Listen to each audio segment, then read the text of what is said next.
Just a few things to remind before you do upload your backup to us, and make sure everything's completed in September, ideally reconcile. We'll talk in part 2 of today's session. We'll deal with those who are using accounts receivable, but make sure all your undeposited receipts are deposited, and this includes the transactions you've entered in October before you make the backup that's uploaded to be converted. And the one thing that we ran into with another participant is when we went to convert their data, there was a number of unapplied payments that went back into the early 2000s. And because it always displays a net amount due in a lot of the reports, it's easy to overlook that if you're not used to applying those. And we'll also cover some of applying that in the new version in the next part 2 section, where we're going to be talking about the accounts receivable. So like I mentioned in the reminder emails, we're really dividing this into 2 sessions. Since part 2, we're going to be covering those who use the accounts receivable, and some of you don't use that. So once we get completed with part 1, you can drop off of the call unless you're interested in knowing what the features are for accounts receivable. But we'll be covering how to enter in invoices and payments and some of those things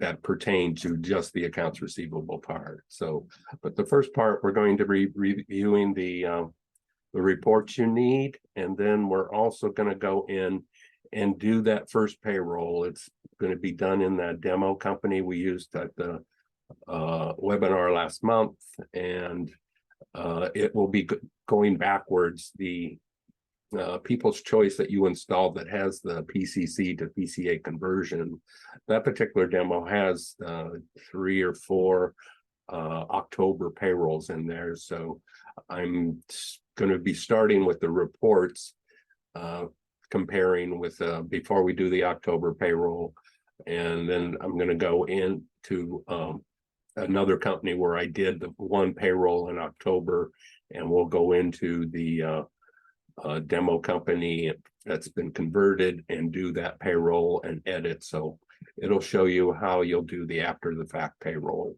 which is a little bit different than doing the after fact for just entering in checks or deposits. That's pretty straightforward.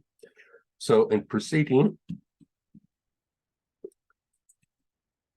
what we'll be doing, as I mentioned, so we're going to review the reports to print in both systems and compare the totals. So I've listed these here in terms of the ones that we're going to be doing.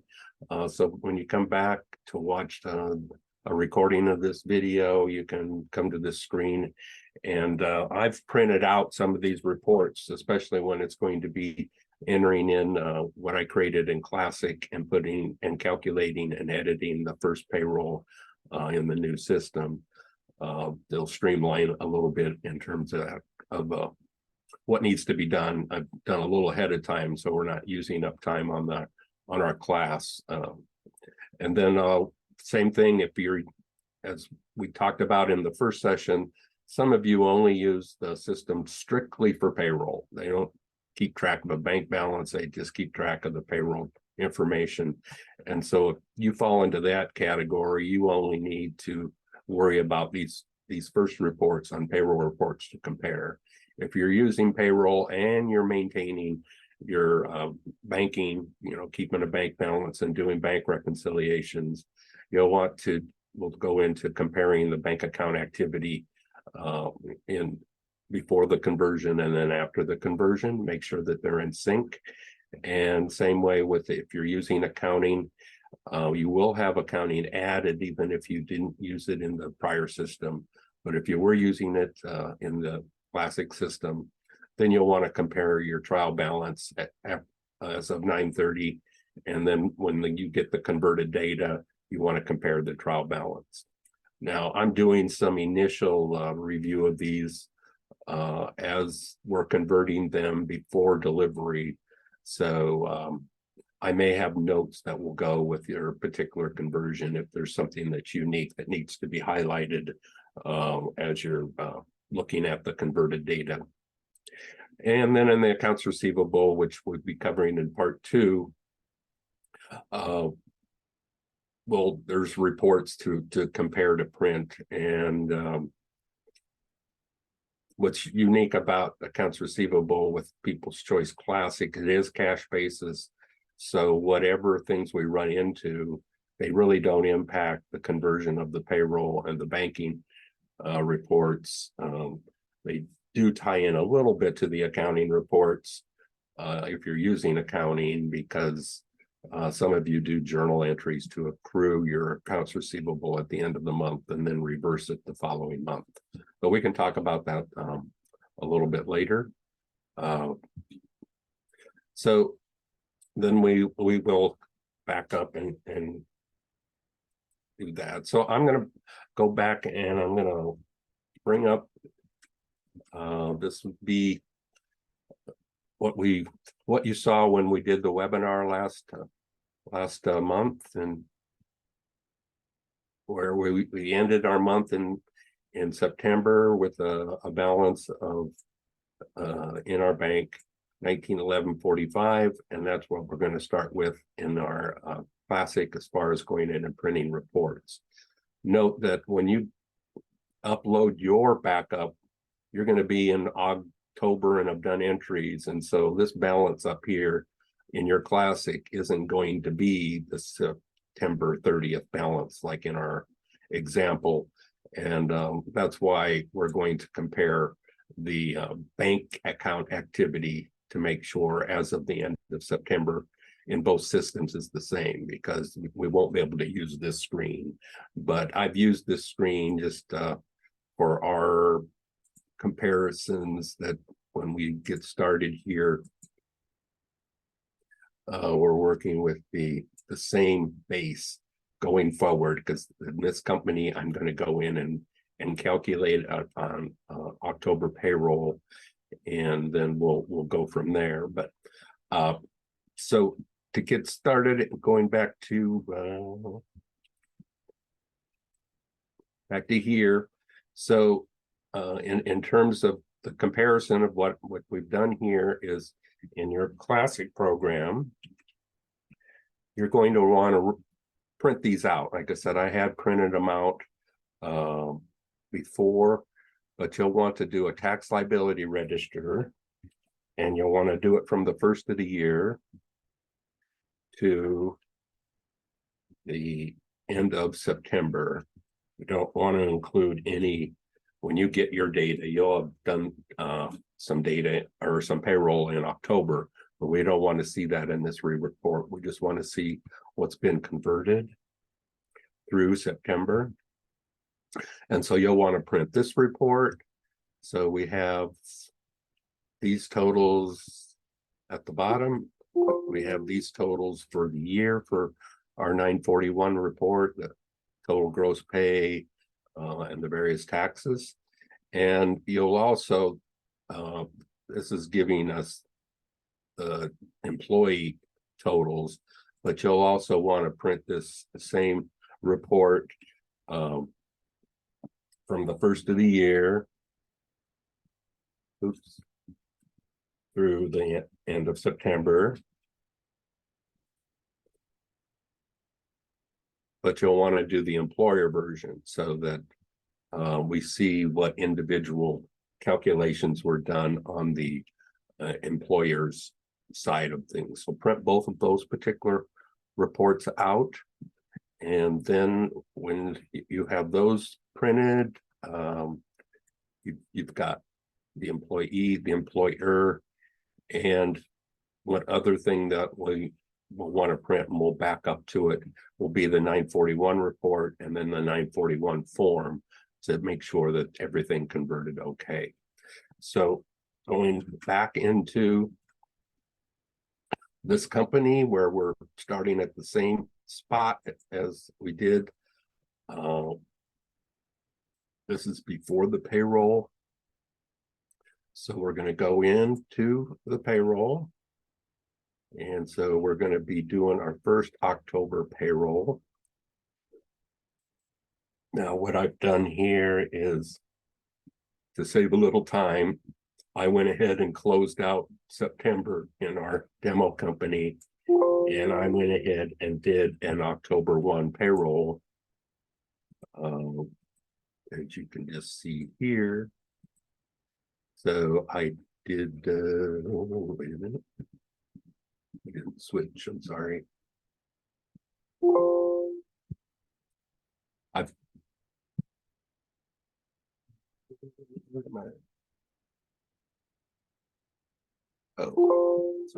had them backwards. So I've closed out and I'm in October, and I went ahead and I've done 4 payroll checks. So you know how to do those payroll checks. So those are the payroll checks that we're going to be re-entering into the new program. And you'll notice when we get into the reports that there'll be slight differences in that autocorrect that I've talked about. And that's what I'm going to show you how to edit in the new system. So in here, we're first going to look at the tax liability register 01012023 to 09202023. And this one first is the employee one. And so we'll display and print that. And then also you would have the employer one, as I mentioned before. So we'll go into our before payroll. So we go into, once you go into the payroll, you go into run a payroll. And these are the dates. Now I'm just going to go ahead and exclude these. We don't, because there's nothing in those. This particular example is a weekly payroll. So some of you are bi-weekly, but it's going to bring over, actually, when you first go in there, it's going to bring over your the last payroll that you've had. These are all going to be zeros. I went ahead and filled in the hours of those that were done in Classic just to save us some time. So these are the hours that were entered. None of them had overtime. You are going to get a conversion that's going to have overtime. It's set to automatically, if you put in 45 hours, it'll, when it goes to calculate, it'll automatically put 5 into the overtime. But you can shut that off, and we can go into how to shut that off if you never use it. And like I said, if you never do use it, which we don't in our example, you can go ahead and just highlight that one and hit the delete key, and you can get rid of all your overtime listings. And it's going to, every week when you click next pay run, which we can do here as part of our process, it's going to bring up last week's screen like here. So when you click next pay run, it's going to show 15 hours for Julie Baker and 31, etc. But then you can change it for this week's payroll. She worked 20 hours, and we can take a look at that. But in terms of recreating that one that we have in Classic, we click calculate. And you notice that we got this warning message. And the reason we got it is because of the autocorrect. And we'll go in and look at the calc report. And in this particular example, Classic was incorrect. It had overwithheld, or they hadn't paid it yet, but they had overcalculated the FUTA tax, which should cap out at $42 once you've reached $7,000 in taxable wages. But it auto-corrected it, so it's doing a negative calculation. We're going to leave that one alone because we haven't paid anything in anyway, and so when we do pay in, it's going to have corrected itself. Same way with the state unemployment. But the federal, so we'll bring up just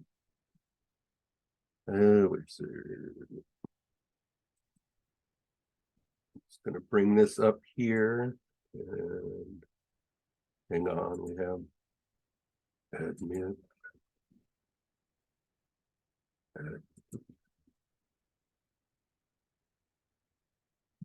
So I had a couple in the waiting room I'm admitting, so excuse me for that.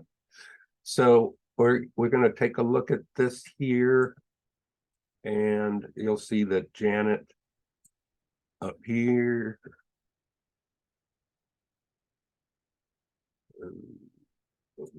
What happened here?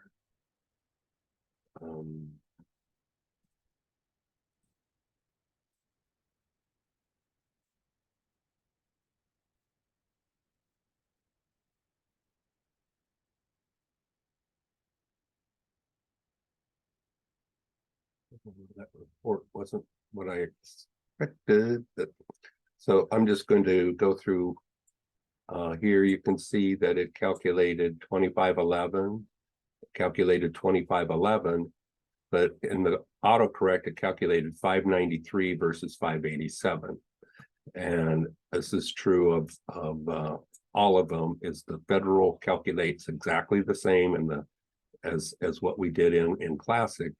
But the Social Security and Medicare have been auto-corrected, just like it was auto-corrected for the federal unemployment and the state unemployment. And so to get this to match in the future, once you go live with this, you just leave the calculation, it will do a match. For our first one, it's correcting what's been done incorrectly in a year to date sense that we want to report on as far as the W-2s go at the end of the year. So I'm going to close this out. And so I'm going to go into edit results, and you can see that all 4 of these are listed here. Now, if I look at, I'm going to grab my little worksheet here. And what we did in hers is there's a tab here for taxes. There's no deductions, but if there were, they'd be listed. These are the employer taxes, and these are the benefits, which we don't track in Classic. But if it would be like a retirement, 401k, IRA, if you were doing an employer match, it would show what those benefits were. But in terms of the taxes, what we need to edit in this case is this one needs to be 587. And so we've edited that amount.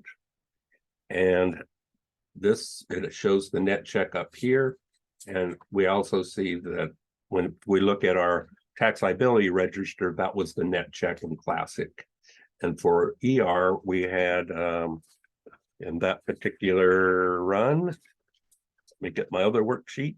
For her Medicare was 587.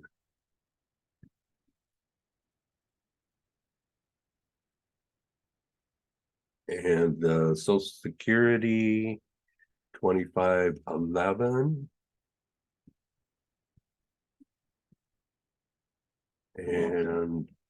But the taxes for the Social Security was 25. It did calculate correctly, so we only needed to edit. That was the warning message we got, that what was auto-corrected was only needing to auto-correct the employer share, not the employee share. And so we see our withholding and everything is the same.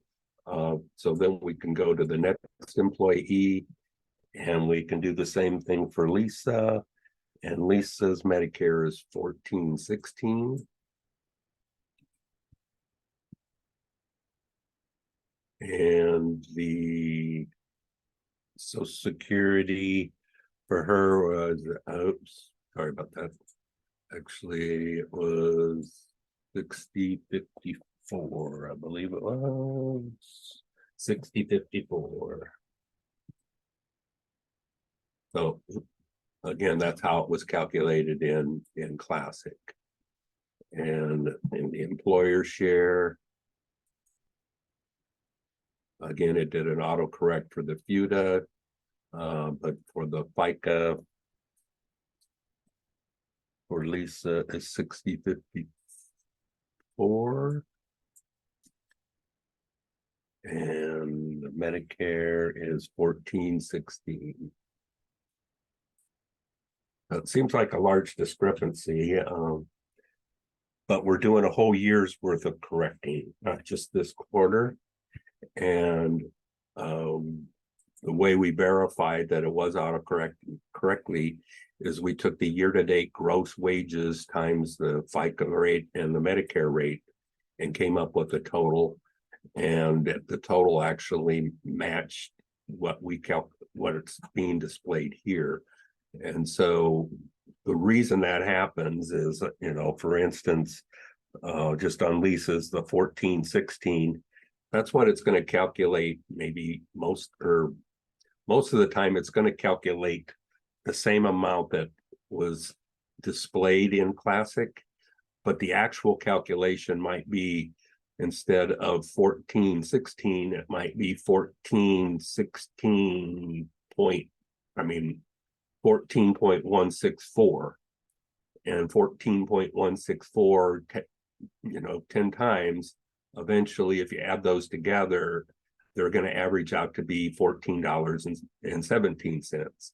Or in the case if it's 14.168, it's actually going to round up in Classic to 14, and in this one to 1418 or 617. And so as you use this system, most of the time it's going to calculate a certain amount, especially if they get paid the same amount every week or every pay period. But eventually, if it's a rounding situation, one of the checks will be a penny less or a penny more down the road. But it keeps it up to date throughout the year. So by the end of the year, you shouldn't be off by any employee by more than 1 cent as the rounding goes. So then once you confirm that's 76942, which is the net check that's on the tax liability register, then you can go back to here. And I just kind of want to interject, we're doing this to get back into sync, but there's going to be situations where you have deductions and they want to override a normal deduction for whatever reason. So you do want to know how to go in and edit calculations, because once we get done here, we can go back and look at the calc report and make sure that it matches what was calculated in Classic before you proceed to go ahead and create the checks. So we'll go ahead and we'll do we got Carrie's here. Hers is 743.80. So her withholding for Carrie was 56.42. And the Medicare was 1320. And the employer side of it was 56.42. And 1320.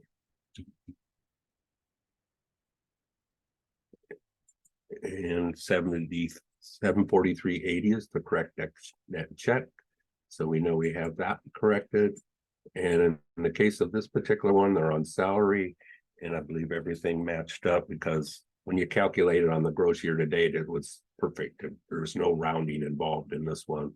So the 3625 is correct. The 1436.05 is the correct net check. And the employer share on this one was also 3625, and the Social Security was the 155. So we didn't have to change anything on the salary check since there was no rounding involved. So we have all the edits done, so we can click done and go back into here, and we can go back and look at our calc report. And now our calc report should match what our tax liability report matched. And like the net pay is 3323.29, and that's what's on our tax liability register. So everything is good to go in terms of recreating these checks. Now, because there was a difference in the employers and employees carrying over in terms of the rounding, we need to uncheck these two things so that we want to keep them checked in the future, so we make sure that they always do match up. But for our first one, we may have to go in, and now we can go ahead and click create checks, and it's prompting to do a backup. We're not going to do a backup. It's a computer check, and our next check number is 2040. And if I look at my check register, that's what the first check was for the payroll, I believe. We look at, yeah, it was 2040. So, you know, that's in sync from our conversion. So we go ahead and click create checks. And so you can, after the pay run report, you can do a calculation report. This should match up exactly to what it matched up before. The only thing that's different is now our check numbers are assigned to the individuals that we are processing for. And that's why in my notes, I indicated that we should do them in alphabetical order. So from there, that's how we do the after the fact running. Now, just to show you, since we've got in sync, let's pretend you've gone live now and you're doing your next payroll. When you click next pay run, we haven't printed them, but we're going to do next pay run. So it'll automatically advance your dates depending on what you have. And if this one's set to weekly, if you're doing bi-weekly, you'll have had to change this to bi-weekly. Like I mentioned earlier, it's going to bring over your same hours that you had before. So let's just say that hours were exactly the same. Now when we do a calculate and do a calc report, everything matches with the 25 Social Security, Medicare 593. So why is it calculating match, match, match? So we do have a little different discrepancy with here. So we'll leave that alone. And let's just say we'll create checks again. Nope, I don't want to back up. And so I'm going to do a next pay run here. And I'm going to go ahead and turn these options back on and see if we.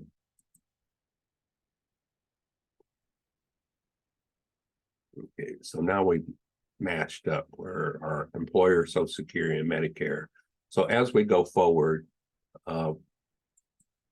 once we get that autocorrect in sync and we're no longer using classic, then we don't have to worry about matching things up.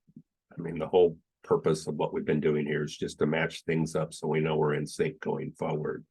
So if I created these checks and we've advanced here through October, so we're going to click next pay run again. But in this case, I'm going to say, well, but this week she worked 20 hours, and 200 hours, and this person worked 35 hours, and this person worked 40 hours.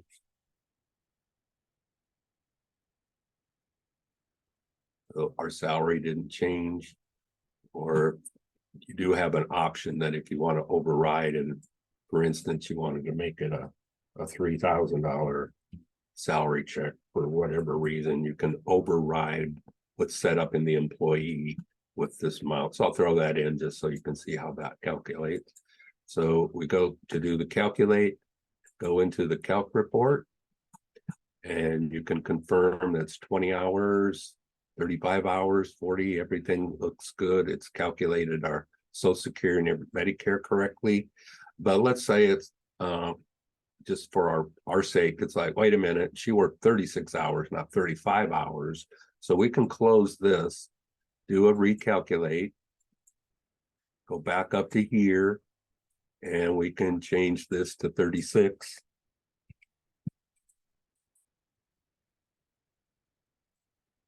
Or if you, I told her I'd give her a raise of $1, you could put in 32 here.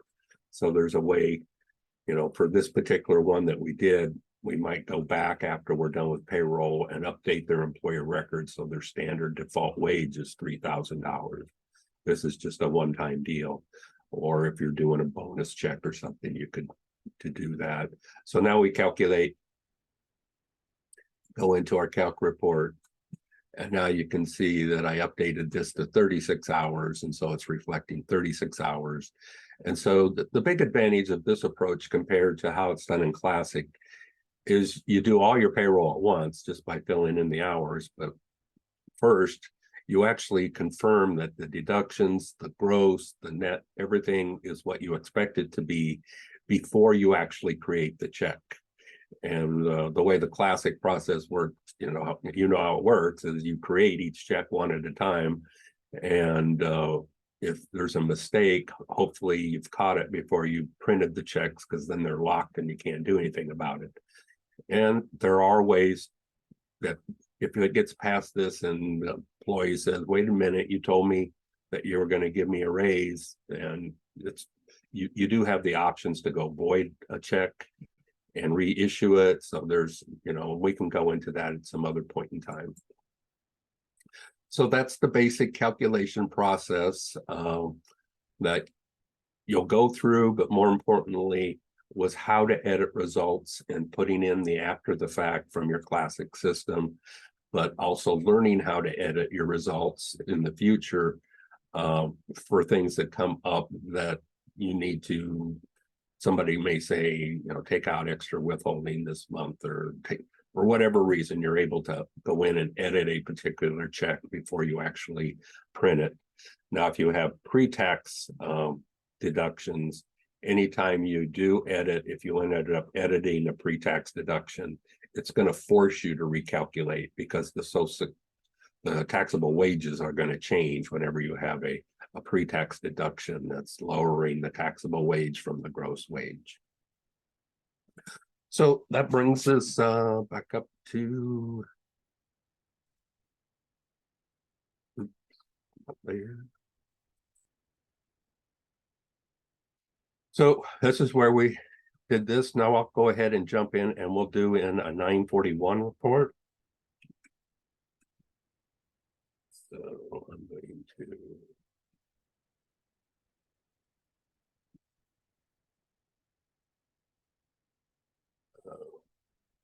I guess we could still do it with the October payroll, because this is what you're going to have.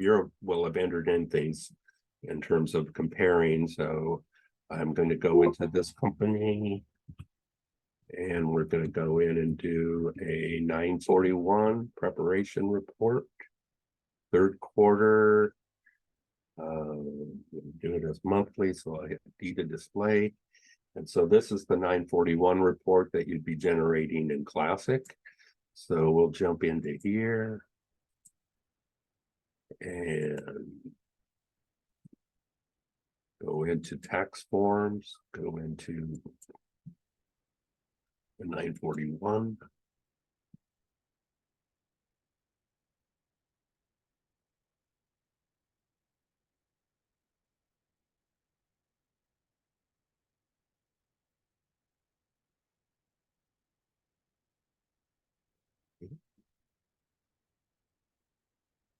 Don't take this long to link. We're going to go down to quarter 3, click print preview. So I'll bring up this screen, and let me put that over away. So we can see that as we look at the wages here, the 59,264.60, 59,254.60, the withholdings, we see the Social Security taxable, we see the Medicare taxable matches, we see the totals match. So everything matches up between the two, so we know that the payroll data got converted over correctly. The one thing that I did not do with this particular one, I'm going to go back.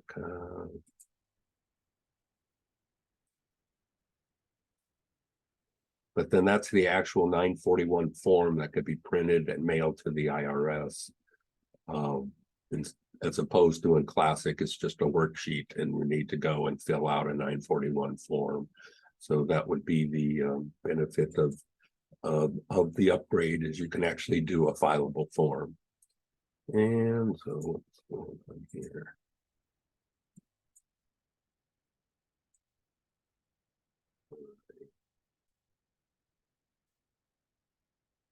Oh, it didn't launch back to the program.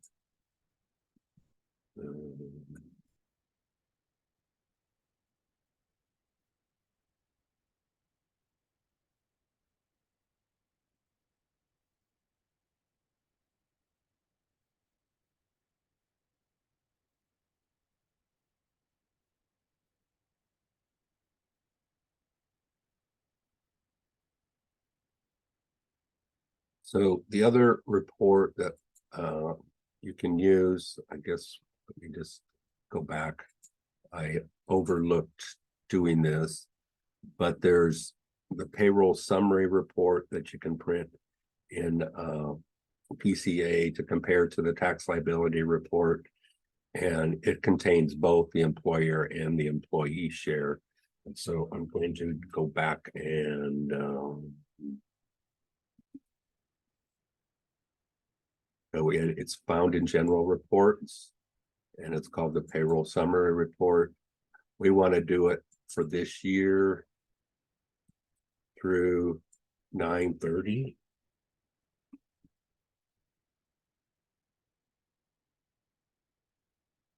And click.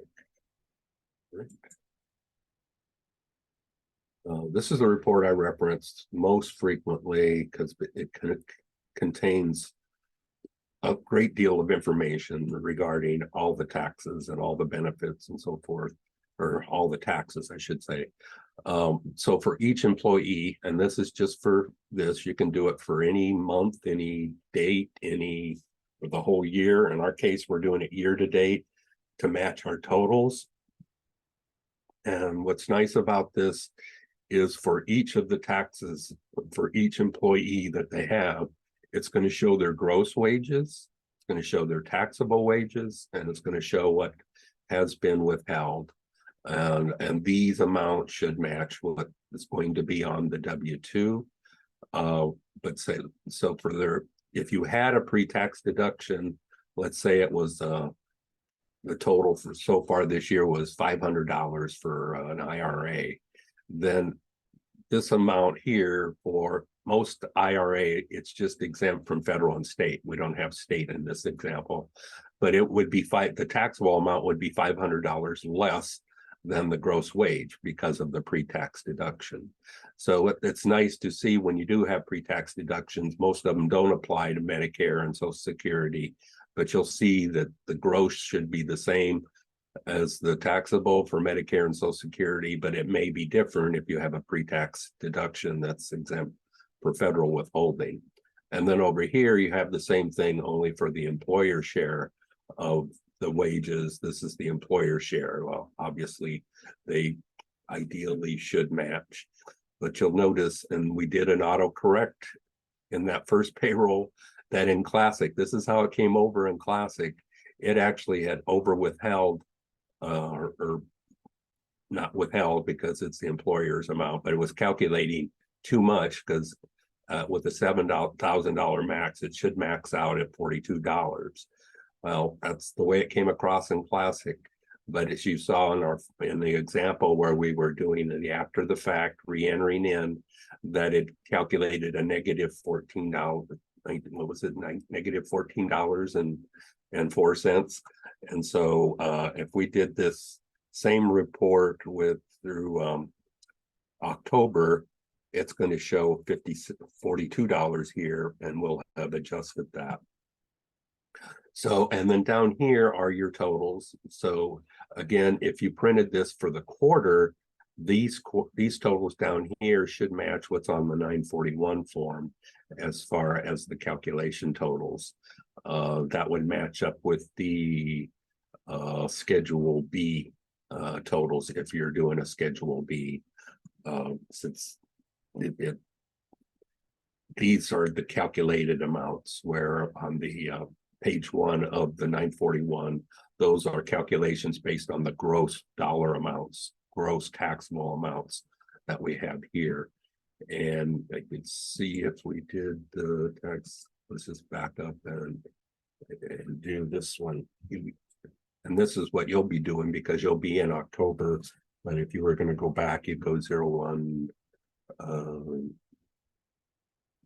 and you would go through 930.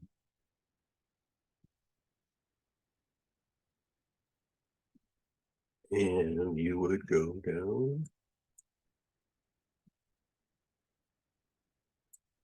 And you would double check, or it's another cross check that you can do, that the gross wages up here are at 173.43.60. Down here it's the 173.43.60.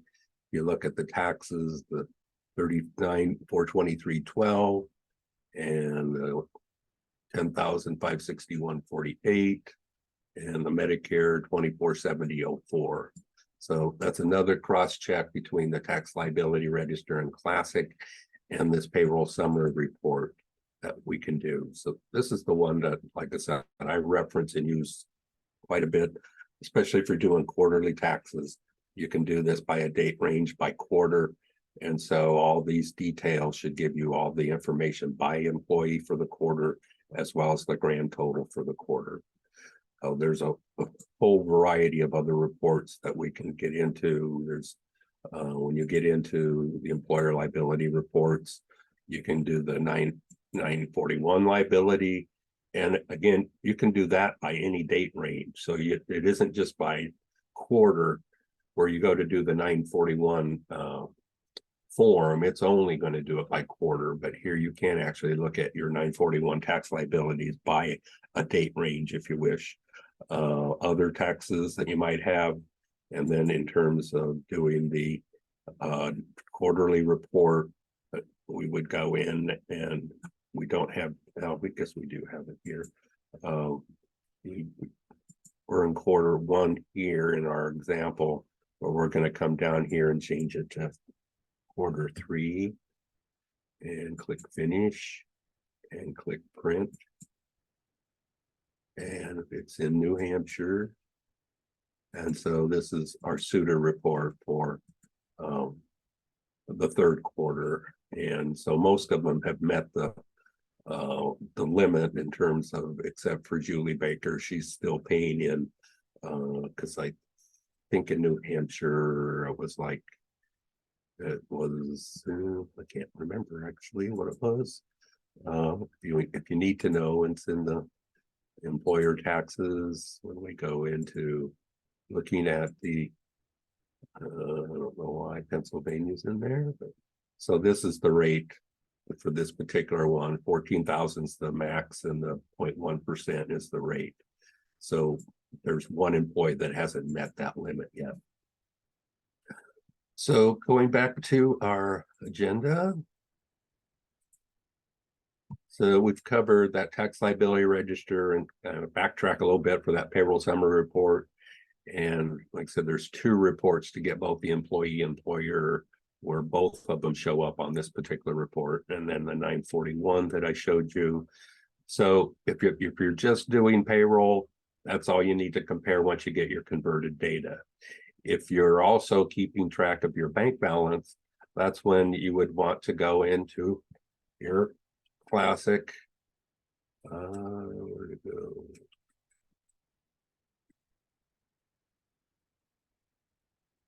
And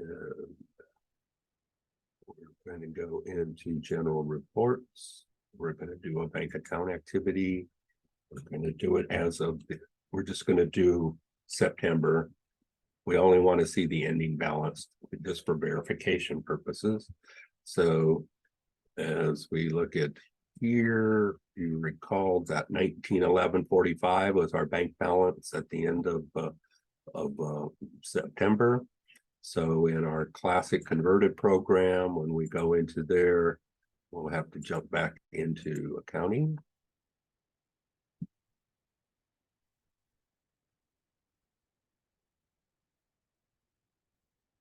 Like I say, we do the bank account activity report versus looking at that banking journal screen, because that banking journal screen in here is always showing the current balance. So if you've entered in October checks, it's showing the balance as of the last October check you've entered. So what we need to do to verify that it's the same in as of the end of September is to do the bank account activity. And we just want to do it for this last month. And we do it for all bank accounts. There's only one in our demo here. And we just want to make sure that the bank balance here is 1911.45, just like it was in classic 1911.45. So if you know those two match up, then you can assume all the history and everything was brought over correctly. And you can know that the conversion was completed correctly. If it doesn't match up, that's when you would contact us and go, oh, something didn't convert right. And that may happen. So that's why we do this verification. So we know that the conversion was done properly and everything's in sync and ready to go forward. So let's go back. So we've done this particular report. And if you are using the accounting module, this is also what you would want to do is a trial balance in the classic program and a trial balance in the new PCA program. And so in terms of those,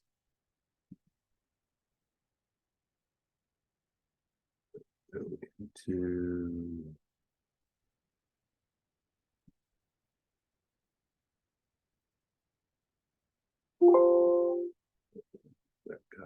accounts receivable. Oh yeah, that was added.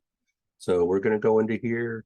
We're going to go into general reports. We're going to go into trial balance.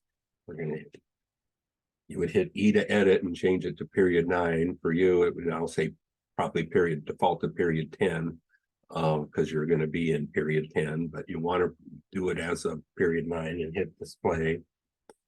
And the one thing you'll want to match up is that 1911.45. That makes sure your general ledger is matching up with your checkbook. And then you would also want to make sure your totals down here. And let's hope that's what we get. I'll drop here, go to accounting reports, and we would go down to our trial balance, and we would change this to 092023. And just do a standard trial balance. And we see it's 1911.45, so we know that's okay. And so the 984,667.71 matches up with our 984,671. So in this one, the conversion of the accounting, it's okay. Conversion of the banking's okay. And then we went through the process of entering new transactions to confirm that those things are calculating correctly. So those are the primary things that need to be done after you get your converted data back. Again, if you want to go in and practice, I mean, I couldn't use the demo data because it was live data that I changed the names and social security number on. So I couldn't really display a lot of that detail, but that covers those things. Payroll only, payroll with banking, just PD only basically, and payroll with banking and accounting are the things that we've covered. And there's some things to compare in your receivables, but we're not going to cover that right now. We've done everything that we need to do, and we've gone in and we've done the autocorrect, and you saw how we did the editing and did that for part one. And so for now, I'll basically open it up, and let me look at our participants. Hopefully I got everybody admitted in. I see Melissa, you finally got in. There were some issues with you getting in earlier. So if there are any questions, go ahead and unmute yourself and feel free to ask a question. Or if you'd rather put it in the chat, go ahead and enter a question in the chat.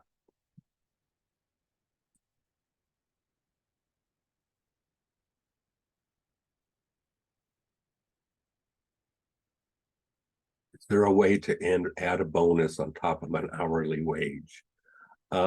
Usually what we do in that regard, let me go back here, and I'll go into, that's our accounts receivable.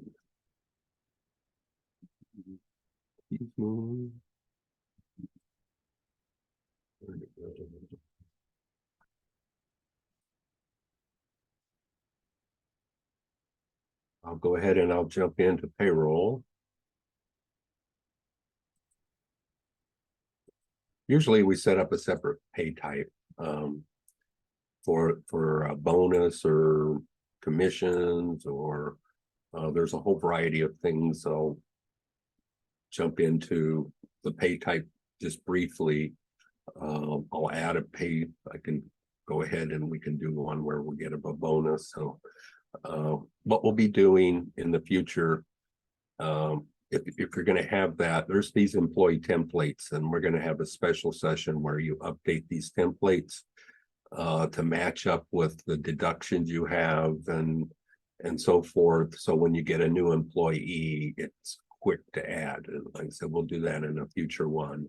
But for right now, you have what, regular, overtime, and other, I believe, in the classic.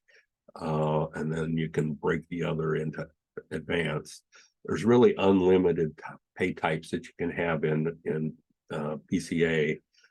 These are all the pre-made ones, and we are using the hourly, weekly, bi-weekly, and the conversion, the standard ones, based on how it's set up in classic, because you really just have the hourly, or we have a salary, weekly, bi-weekly, monthly, whatever. Those are there. But do we have a bonus here? The fringe benefits, quite often holiday pay, if you're tracking holiday, and we can set all these up. Oh, I'll just use this safety bonus, but you can actually create your own bonus or your own pay type called a bonus if you have a special thing that you want to use. But for our purposes, I'll just use this safety bonus, and we'll go into an employee, and we'll say we're going to add a safety bonus to her.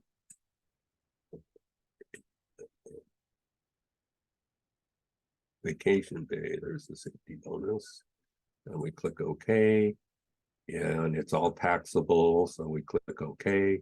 And so now we've added that pay type in addition to the weekly overtime, but you can have as many as you want. And some of our customers, especially our municipalities, I mean, we have one with the police where they have about 30 different pay types on one policeman.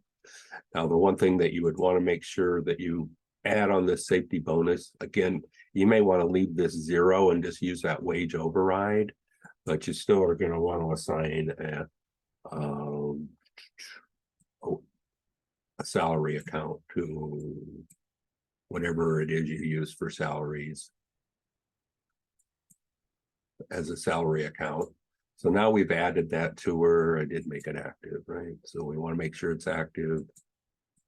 and it's active. So we'll click done.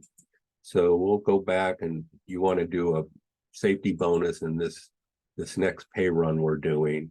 So what we can do is come into here, and we can bring up Julie again, and we can bring up the safety bonus, and we're just doing a 1, and we're going to give her a safety bonus of $500.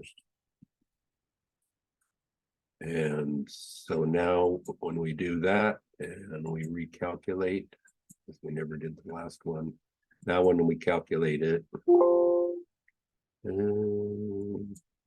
I'm sorry, I need to change something.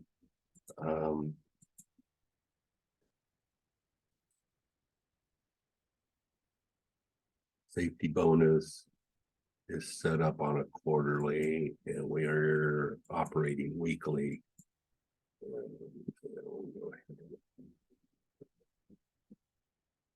Usually you'll set up a default, but you can't override the salary GL account that you're going to use.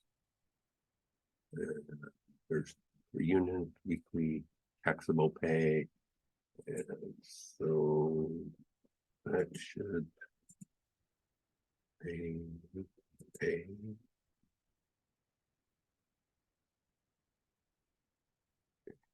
frequency. Okay, so I got that correct. So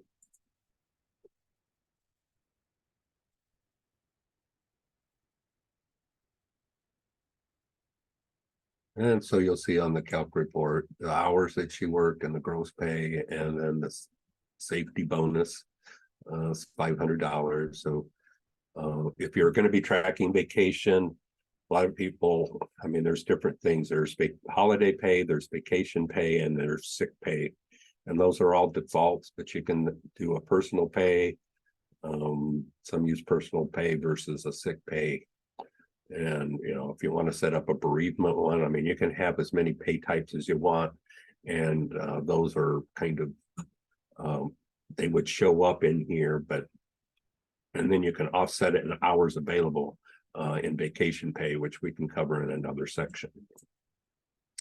So hopefully that answered your question regarding the bonus pay and when you would do it. So are there any other questions on this part? It said we're going to be moving on to the accounts receivable side of things. And so those who don't use accounts receivable and don't plan to use accounts receivable and have no interest in accounts receivable, you can drop off of our call here. You'll still get, it'll still be in the recording that we send out as the replay. And I was looking at the replay via the email, and depending on the resolution of your monitor computer, I highly recommend that you watch those YouTube replays in full screen. If you don't know how to do the full screen, it's in when you put your mouse on there in the lower right-hand corner, it opens up to full screen, and then it may be blurry at first, but YouTube somehow refocuses it and gives a lot better resolution when it's on full screen versus on the reduced screen that you see initially when you start to watch the replay. So any other questions regarding what we've covered so far in the comparison of reports? If not, then I'm going to move on to the accounts receivable side of things. I made this one's a little different in terms, what we took was the demo company in your classic, which is actually an old demo and goes back to 2005, but we converted it into the new version. But we had a utility where we can go in and make it 2023 instead of 2005. But if you want to see the actual transactions, go into your company 99, this company here, the People's Choice, and go into that receivable.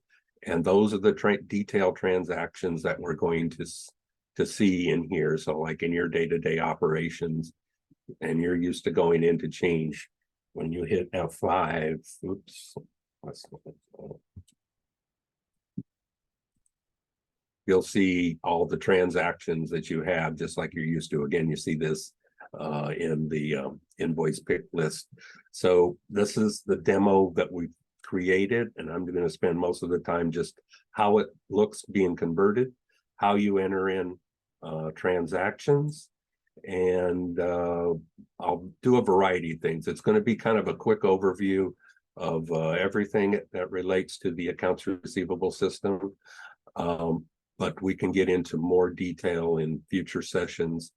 And I'm going to be having the people that are using the receivable, or it can be anything, to help steer what future class sessions. Once we get through October, we should be pretty well versed within all the entry that we'd have to do. But then we're going to start backtracking into the details, where if you want to make some changes or take advantage of some things, you know, for example, direct deposit, getting that set up, or if you want to be able to email invoices, that type of thing, we'll be covering those in a little more detail in later classes.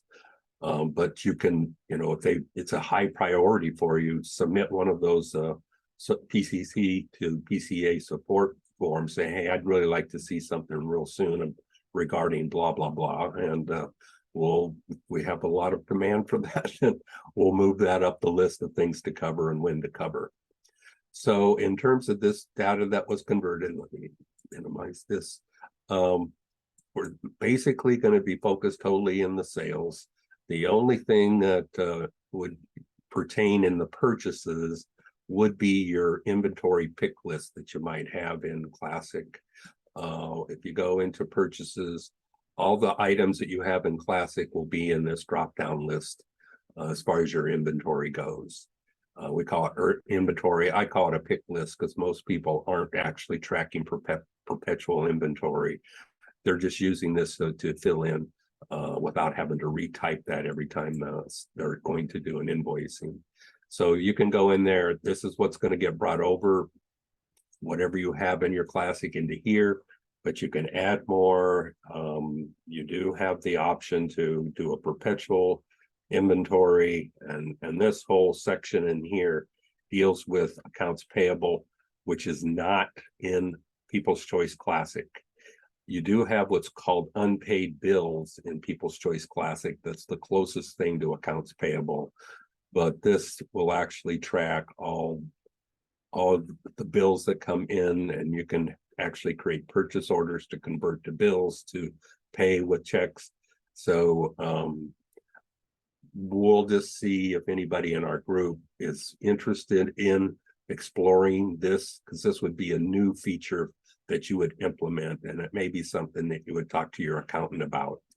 But for what you've been doing in Classic, the only thing you've been doing in Classic that's on this is entering invoices, late charges, statements, and entering in payments. You don't have sales orders and quotations, but you do have the option to create quotes that you can convert to invoices. Or if you do go perpetual inventory where you're tracking quantity on hand, you actually create a sales order for those items. And once you've shipped them or delivered them, then you convert the sales order to an invoice and charge them for it. So our function today is mainly going to be re-entering invoices and entering in payments and trying to associate how it's done in Classic. So when you get your converted data, you can go into your customers, and every customer that's in your Classic system should be showing up here with the same ID that they had in Classic. And here's where you can look for a customer either by their company name, or by their last name, or by their customer number, or by their phone number, or by their address. So you can search on address. So, you know, most of the time you probably have it on here. And so when you bring up a customer, this is a customer setup. This shows the code. There are various tabs here. The one that this has their address, phone number, if you had salespeople, you know, what the terms are that you have, if it's net 30 days, or we can set up different terms. If you want to classify by regions, you can. What I like about this, and this will show up in your converted program for whatever history we bring over, but if you click on the sales detail history, it'll show every invoice that this customer has ever had based on, again, if some of you have data going back into the 90s, but we're not going to be converting that much history. But let's just say we're converting 3 years of history. This will show all invoices for the last 3 years for this particular customer. If you wanted to see what an invoice was, this is what the invoice was in Classic. It's going to show this exact detail, just like it showed if you did a detail one in Classic. So, and it's going to show the payment that was made, and if there was still an open balance, it's going to show the amount that's still open. And that's what's showing here. So here it's showing the amount, and it's showing what's been paid so far, and it's showing the amount that's still due. Finance charge, nothing's been paid with the finance charge. That amount is still due in full, and the grand total is $1788.94. So you see that information here in the detail tab. This is where you would assign sales tax. You can keep notes, you can keep work orders, you can, if they have a balance, you can click here just to see an aging of their balance. And you can set up multiple ship tos for each customer. So if you have a customer that has a lot of different locations, but you only bill to one location, you can set up, I think it's 900 different ship tos for this one customer's. And then the master invoice, it is set up that if you have a recurring invoice, so if you're charging rent for something, and instead of creating the invoice, you can set it up as a recurring invoice. And again, we can cover the recurring invoice section in a future one. So in terms of that's where the customer setup is. Once customer set up, again, when you go into here, you have a variety of options in terms of entering. Of course, the main one would be just to create a new one from scratch. So we click new. Now, if you're using manual invoices and you're re-entering them, you would go in and re-enter the invoice number here. Otherwise, this is set up to keep a chronological, and there are two different, you can do it by just sequence, you know, next one be 104 and then 105, or you can do what's called a date sequence, where it's the first two characters are going to be the year and then the month, and how many you've created in that particular day. Most of you are going to still be on this sequential, but if you want to switch, that can be done. There are different kinds of invoices. The default for this company is a service, so we're just going to leave it as a service. And then here's your drop-down list. So if you wanted to create an invoice for Albert Tire Company, again, you can come down here if there was an order number, if you're tracking by source, if you're tracking by salesman. You know, these aren't mandatory fields other than the date field. But if you were entering it in after the fact and you were entering in yesterday's invoice, you can do a one. If you have a pick list, as I call it, you can click the drop down, which it's a stocking item. That drop down, again, that list should be the same as if you hit F5 in your Classic program. It's filling in the amount and it's putting it to a sales account. If for some reason you're charging $110 here, you can override that price. If it's supposedly a taxable item and it was set up to be non-taxable, you can still apply the tax here. So you can come in here and play around with this demo and just do your own test. Because the other thing, you don't have to use a pick list. You can just skip that and come in here and just put in a miscellaneous sale, and whether it's taxable or not, you can click if it's taxable. Otherwise, if it's for $10 and you want it to go to hardware sales or whatever sales account that you want to put that to, you can do that. I mean, this could also be done a quantity, so which you're used to in the classic program, and so that's going to just double this.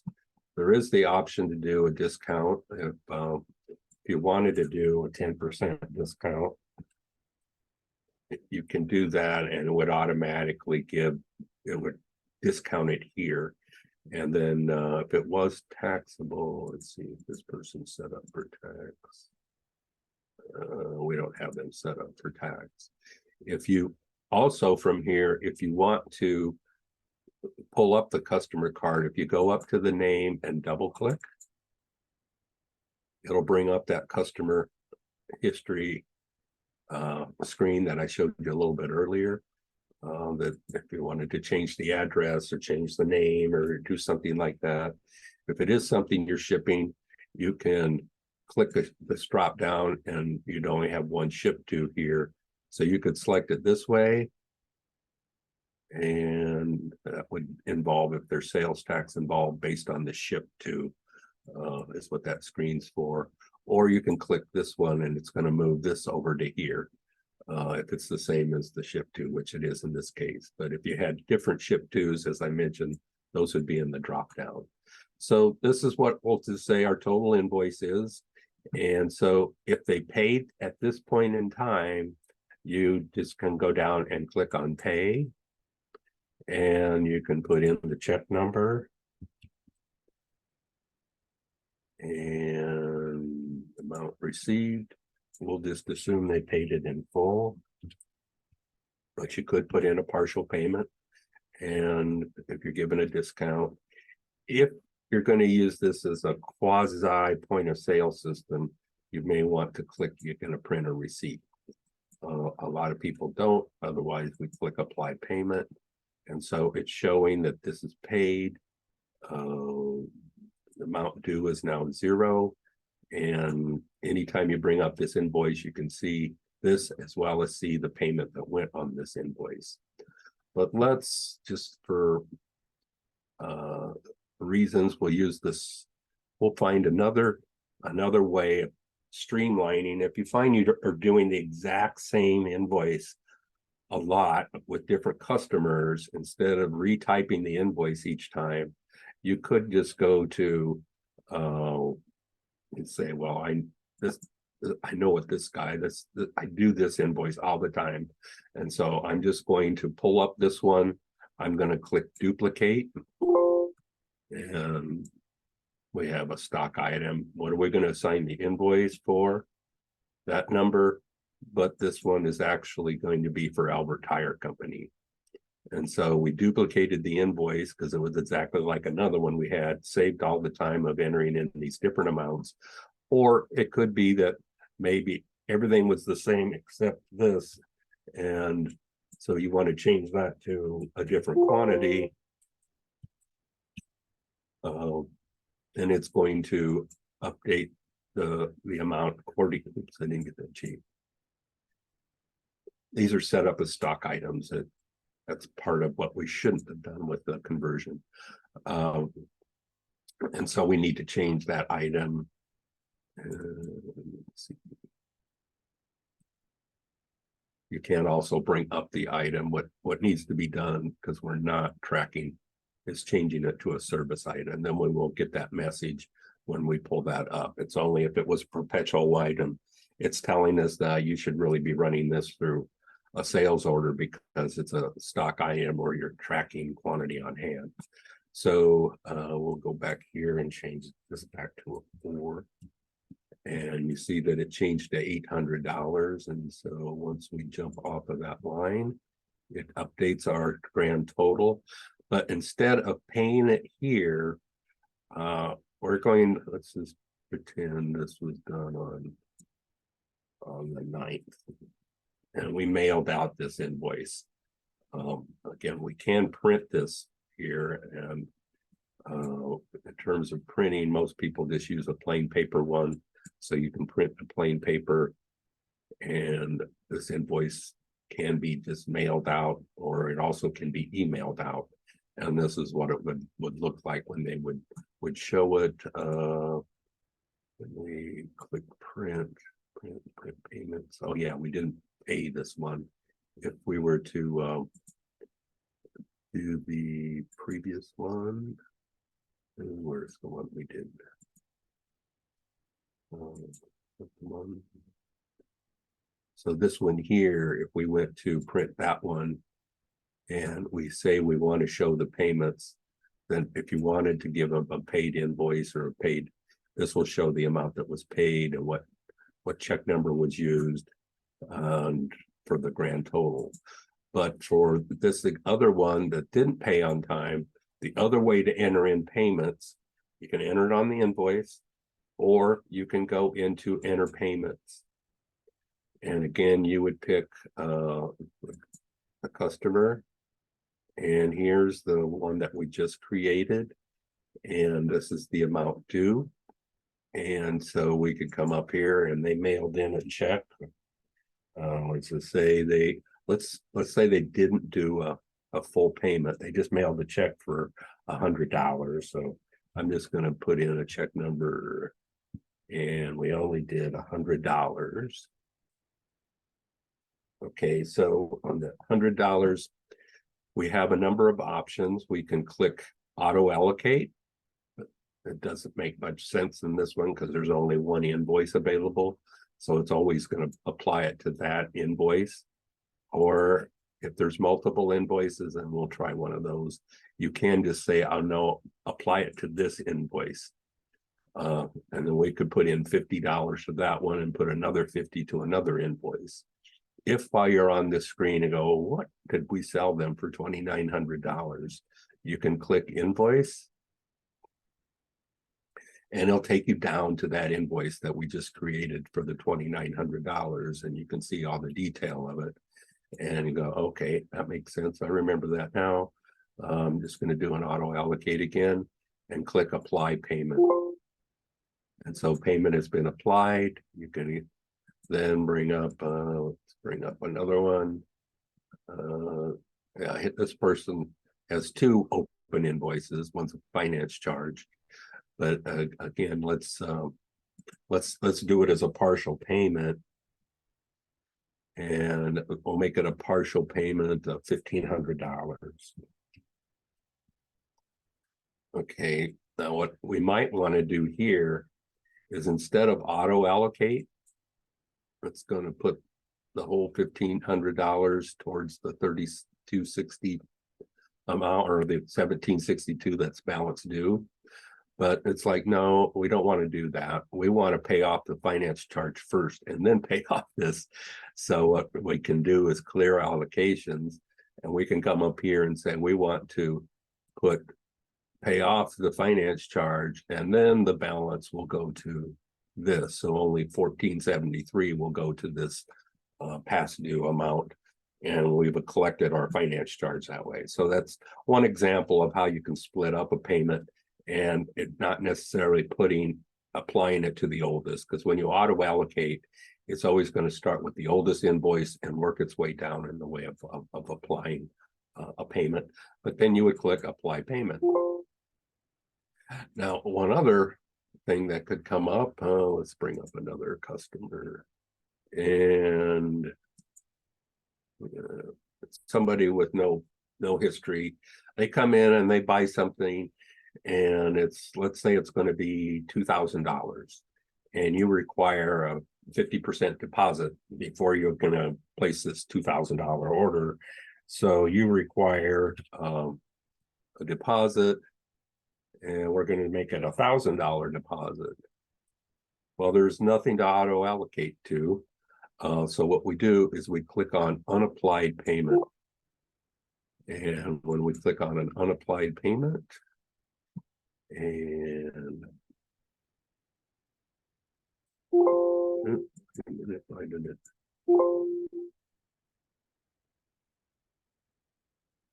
Oh, I guess we didn't complete our setup for this. We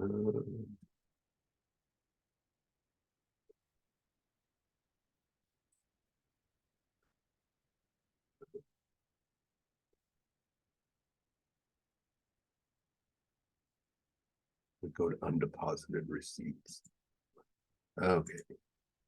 So now when we're into here and we pull up them and put in a check number and the amount paid, or writing that on applied payment. And so now you've collected that deposit, and now anytime you pull up, I mean, we pull up, there's nothing there, but if we pull up Atlantic Hardware, they have $1,000 credit. And so what the way that would be, I mean, and you can have multiple credits on account, but now let's say we're the $2,000 item is delivered, shipped, however, and so now we're going to invoice them for that. So we would click new, and we could collect Atlantic Hardware and whatever. That's the one that I fixed. So let's just make it 10.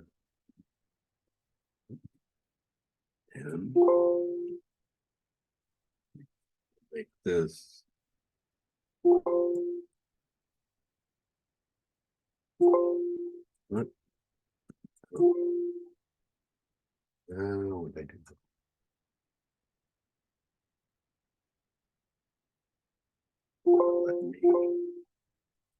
I apologize here.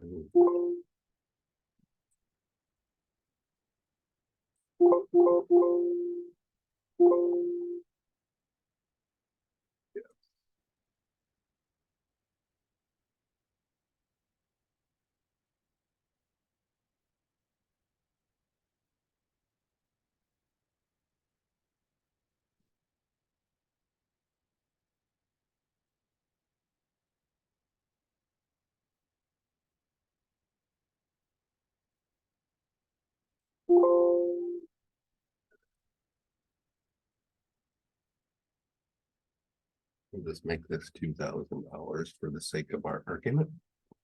And so that's what our sale is, $2,000. We can either do it here or we can go back into receive payment.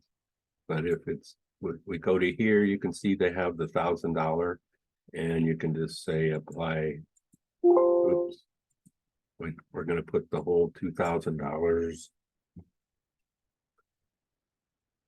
or $1,000 towards that and apply the credit. Oh, okay. There's another setup that needs to be done on applying the credit in the setup. I will have to correct that for a future class, but it would essentially apply. We need to have in our general setup, apply it there, but the other place that we can apply credits would be here, and we do apply a credit memo, and it's going to bring up the credit memo. And if there's more than one credit memo, you would select the one that you want to use, and then you can apply that to the invoice that shows up. But there's another setup that needs done for that particular part. I apologize. So those are some different ways to enter in invoices, whether you duplicate, start from scratch, so forth, and how you can look up particular ones. Another thing that many people use, I haven't used it a lot, but this manage receivables is you can bring up a particular customer and you can see an aging of their account. You can see this $1,000 credit that I created for them as a deposit and the invoice. And so the net amount that they owe right now is $1,000, but we haven't applied that $1,000. And then if they had paid invoices, you could click on paid, and these are invoices that they have and that have been paid, or if you want to look at both. So some people like this particular screen. I quite often use the customer screen. If you're going to be doing finance charges, that's done here. You calculate the finance charge as of the date. We don't have any. If you're going to send statements, you would work from here. You can do a balance forward or an open item, the basic, or how we sort. You want to sort it by who it's sold to, or by company name, sold to number, or the company name, or by last name. And so you can do all customers, or you can do some customers. You do some customers, you click on this, and you just select the customers that you want to send a statement to. And you would, again, you can preview it, print it, or print an email. Some special setup has to be done in the email part of it. So we're just going to do a print preview for right now. Oops. So none of them are eligible. They didn't owe any money. So let's do all customers. So we should get. So this would be an open item statement for a customer. And if you wanted to do a balance forward statement, you would click there, do the same thing, and it's just showing the history. Let's see.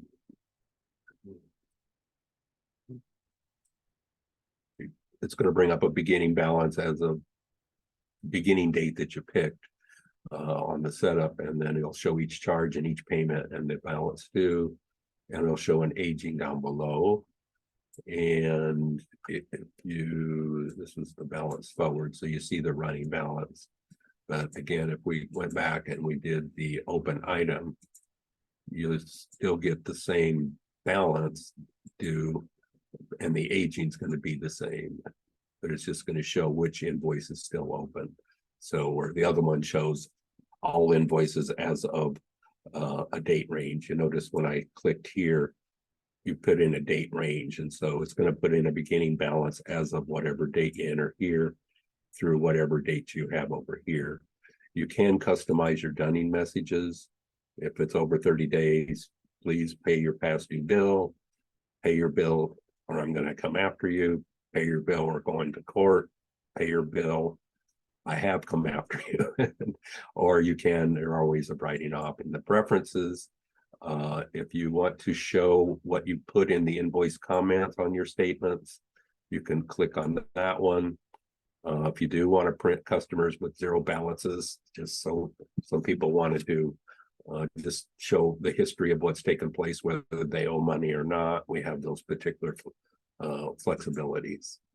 So I know I went over a lot of material, and we can do go into more specific detail, but the main objective here was for practicing re-entering invoices from your classic program into your converted data. And I know it's been brought up with a couple of customers, and we're going to be flexible on this, but some of the volume of the accounts receivable is such that it's puts a burden on a particular business if they have to do side by side with both classic and the new version until they go live, particularly with the accounts receivable. You have a lot of invoices per day, keeping up with that, as well as entering in the checks, deposits, and the payroll. You may want to just focus on getting everything comfortable on how you're entering it, and then not necessarily do every invoice and every payment and deposit throughout the month. But then maybe as of November 1st, you decide to submit another People's Choice Classic backup with your current AR information to be converted, and then convert. You still would want to do that, those reports to make sure everything's in sync. But then at that point you say, okay, we're ready to go live. I know another situation, multiple people are involved with putting in invoices. And so to try and do that after the fact can be maybe a little impractical. And so you can use the month of October to kind of train and decide how you would do the invoice entry once you go live. So, but one other thing I wanted to cover as it relates to the accounts receivable, we entered in some payments and so forth. Those didn't go into a particular bank account. They just went into undeposited payments. So to make a deposit, it's not totally different from what you're used to in Classic, but you would go into deposits. You would click the bank account that you're going to put the money into, and you would click New, and you would click Deposit Slip. The deposit slip is like your receipts journal in Classic, where you would list each one. But for accounts receivable payments, if you recall last week, we went in here and just entered in manually payments made directly, didn't have accounts receivable.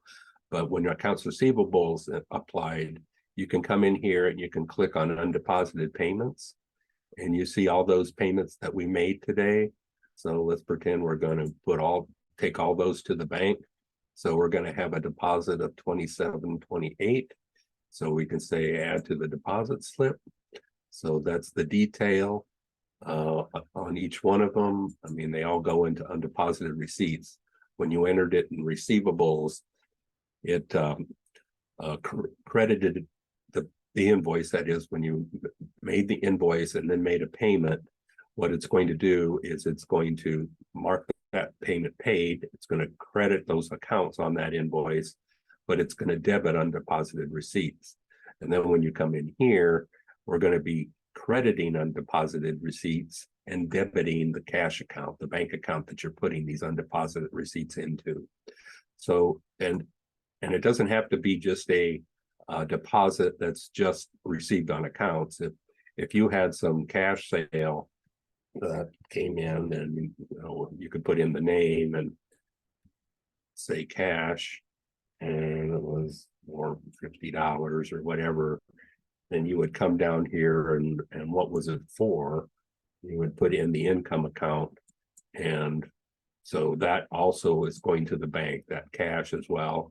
And so when you click done, it's updating your a total amount. Down here is the distribution based on what was on the deposit slip. But what you can do here is you can go ahead and click print. And if you want to, you can have a deposit slip.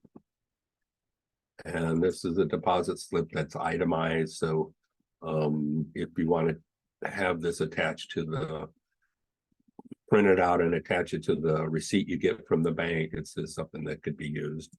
But now in this, we're cash basis now. This is when you receive that money, then it actually updated your revenue account. But this is now going to update your bank account. And so we do post here. So this actually does do a general ledger posting at this point in time. So that's how you handle the deposits that are handled, that are through payments made through the accounts receivable module. So I covered a lot there. I'm going to jump into the traffic. Okay.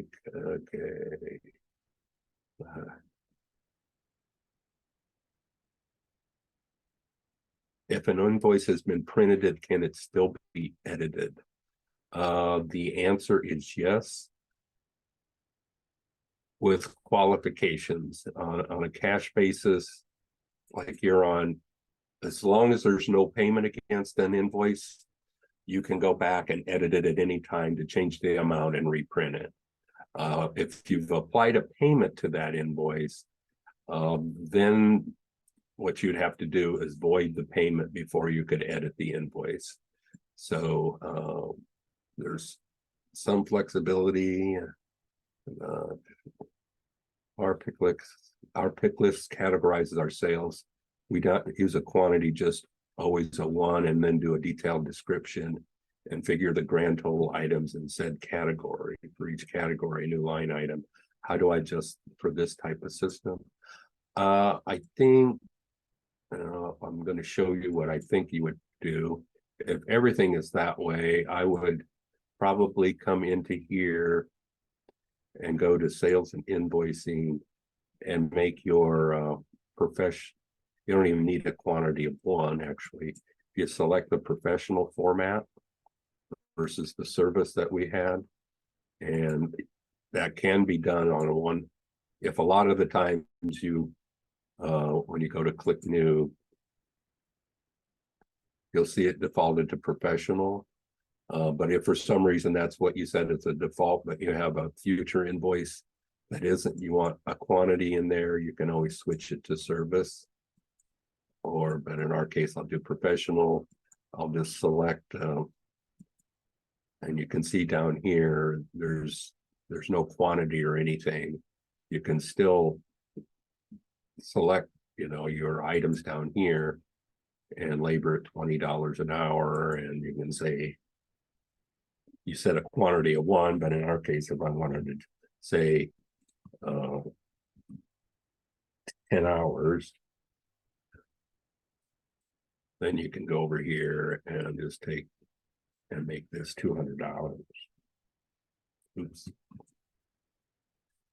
And let's see, printing, even if you preview the invoice and don't, I made a mistake, I wanted 10 hours. I wanted to abbreviate that. Instead, you can see that I changed it. Or if I made a mistake, this was supposed to be $201, I can go ahead and edit it to $201.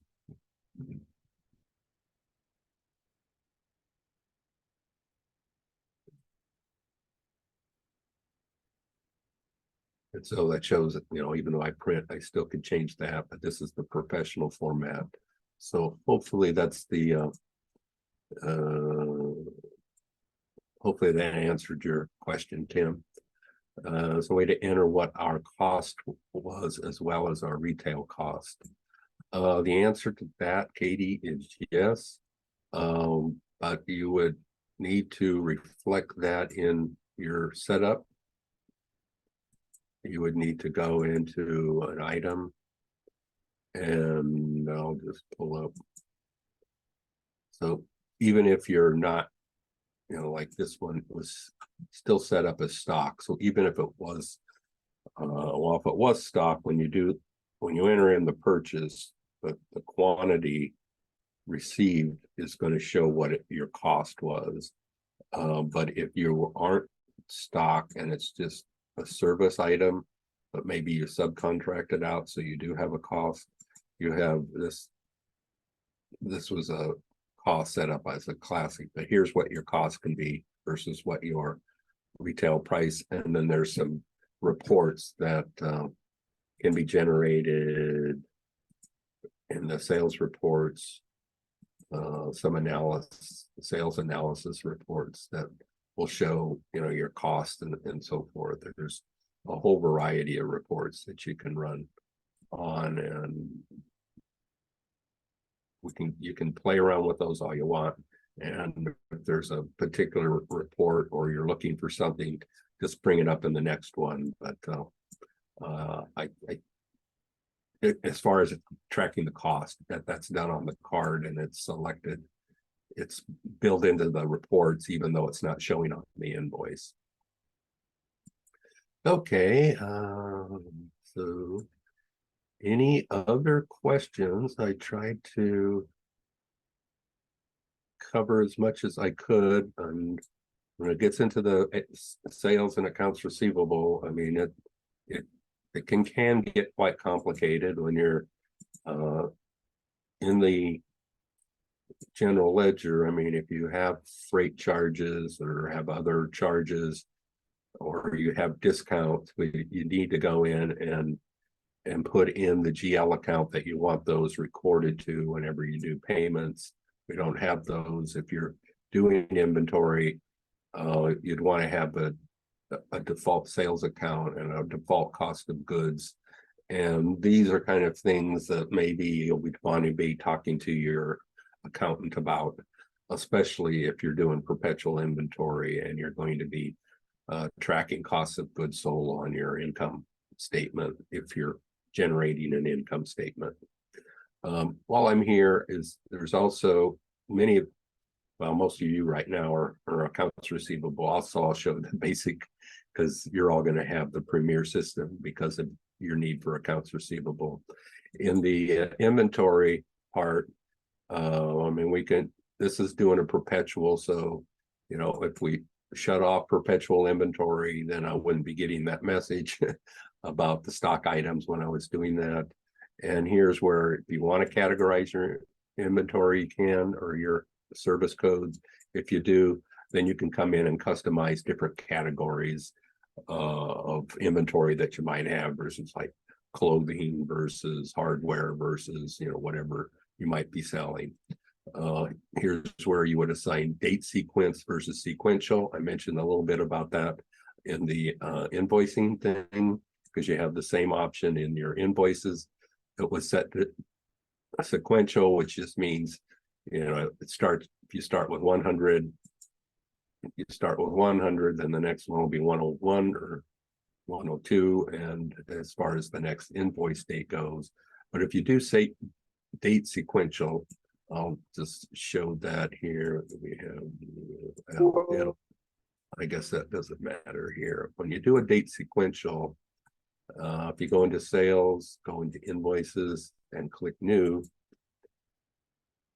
you see up here that it does date sequential. So it's 2023, it's the 10th month, it's the 12th day, and it's the first invoice and a date sequential. So I'll just pick a invoice. Let's just say, let's delete this one. And I'll duplicate that. Okay. And duplicate that. So they're all dated today. So these digits are all going to be the same. And this is the fourth invoice for today and today's date. So some people like to be able to say, what are all the invoices that were done on the 3rd, where you don't get that kind of information with the sequential invoice. So that's just one of the options that you have. Again, if you're tracking the source of your sales, you can customize that part in here. If you have different shipping methods, you can customize that part here. If you are tracking salesmen with commissions, that can be set up here.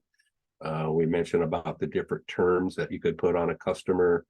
And then here, we don't have any sales tax rates, but you can have as many sales tax rates as you want. So many people have a local tax as well as a state tax, and you can track 2 different taxes. Here's if you do have other charges on an invoice, or you charge for freight and it's taxable, then that's where you would set that up here. These particular items are for this section here. Down on the bottom here is, if we were charging them to ship it, it was a $40 charge, but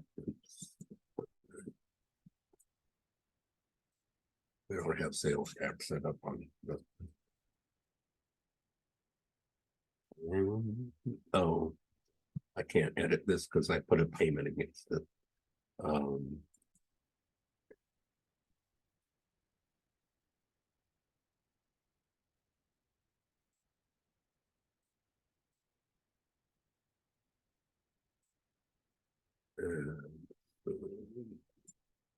can do $10 freight, and then if for some reason you have some other charges, you can put in another charge. So it's 100 sale, freight $10. If there was sales tax, that would be listed, and then the $50 here. So these items down here, if you use them on an invoice, then we are going to have to go into the setup and go into company information and go into our invoicing and define those items here and date sequential, how you're using them, and whether these are taxable or not. So I would leave them off because most people aren't taxable. And then in the one case where I know it's used, they ship to different states. Freight's taxable in one state, but not in another state. And so they'll leave it untaxable, but you can check it on the invoice itself, as you saw, that they can check both whether. So this would be the default setting that you have here. They're checked, it's always going to default to taxable. If they're unchecked, it's always going to default to non-taxable. So it's just a lot of the variables here. And again, we can focus on that. I'll let you guys decide some extra things that maybe you want to have in a future session to be focused on. Yes, you can rename your categories. I'm assuming you're talking about the